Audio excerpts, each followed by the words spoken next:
Hey guys, I got a short little video for you today. I'm heading back out on the trap line, testing out some homemade drags, putting flat sets on sandbars. We're gonna catch a few coyotes, and one of them is even on trail camera. Stay tuned.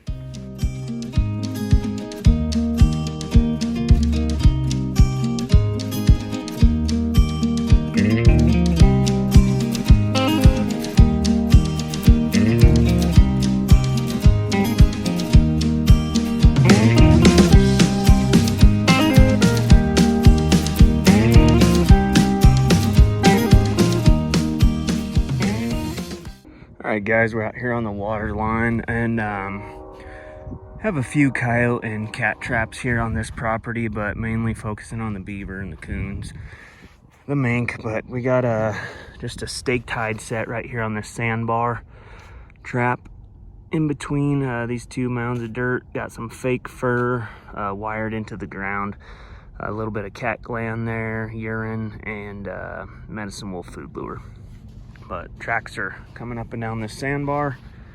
Got some beaver traps out as well, but see if we can't grab a cat or a coyote in this set. Traps on a drag, so we'll see how it goes, fellas. All right, gentlemen, I'm here to show you the good, the bad, and the ugly. Got two flat sets out on this sandbar, both on drags. They were both visited by coyotes last night, and we come up short on both of them. I got a trap right there. Coyote visited, and looks like it worked the set pretty good. There's tracks all the way around. Just missed the pan on both sides by just a couple of inches. All right, fellas, and here's the other set. I've never trapped these sandbars before, but the tracks out here, the sign out here is incredible. So hopefully we can get some catches. This is actually kind of interesting. My drag is buried here. I just used some of this dry sand to cover up the chain, and the coyote actually walked right down that path to my set. Just a flat set with 3 punch holes and a grab and die stick there. And she stepped all the way around, kind of dug at that hole there. Just couldn't get her to commit to the pan, but that's all right. We're gonna let these sets continue to marinate in the ground here, and we'll have a catch before we know it. All right, gentlemen, back out here on the river line, and we had this little punch hole set here on this sandbar. As you can tell, trap is gone, chains lifted, and we got drag marks heading out of here. So we're gonna have to go look for a critter. All right, guys, I took off in the direction that the drag was headed, out across this floodplain, and I can hear some rustling in the brush up here, so we'll keep investigating and see what we tied into. All right, there we are, fellas. I don't know if you can see in there, but looks like we got a coyote tied up in the brush.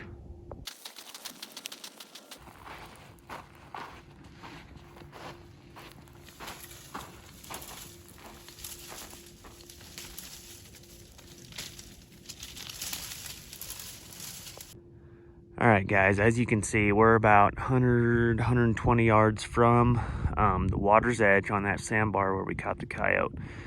And the drag got him over here to the brush, and he tangled up as soon as he got inside this brush line, which is perfect. That's exactly what I wanted.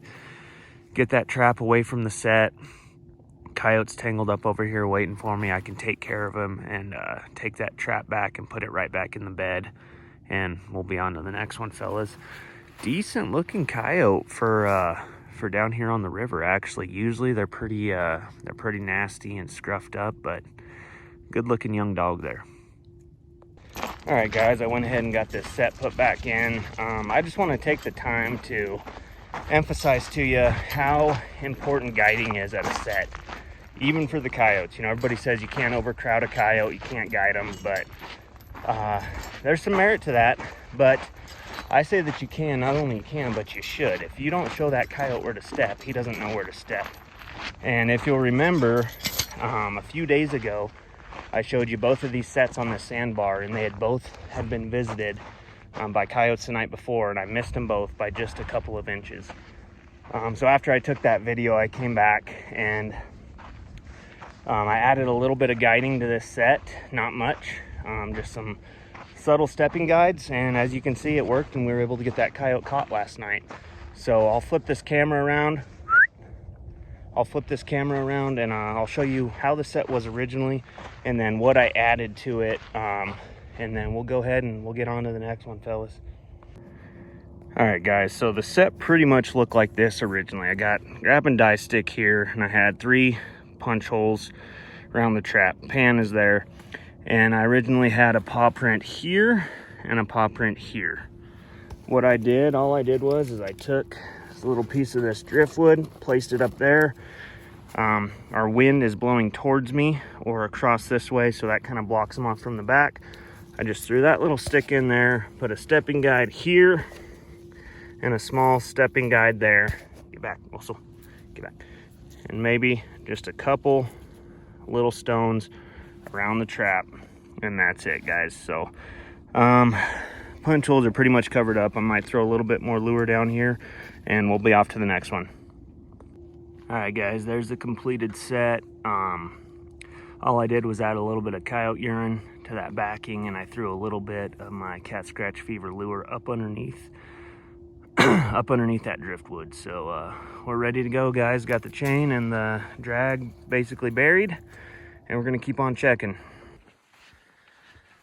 Alrighty, boys, another late night check on this sandbar. Had a flat set. We got us a coyote tied up over here on a drag.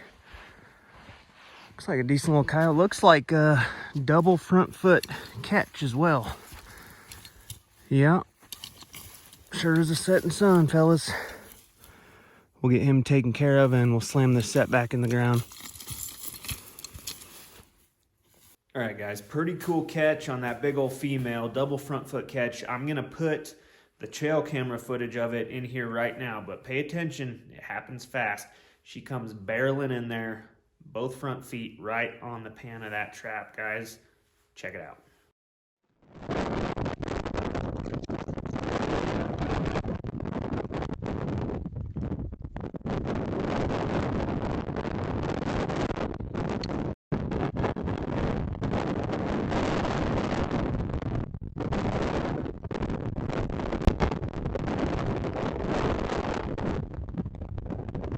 Alrighty, guys, that's all I've got for this one.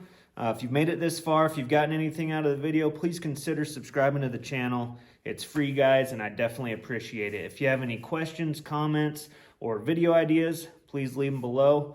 I've got some skinning to get to, so thanks for tagging along, guys. I'll see you on the next one.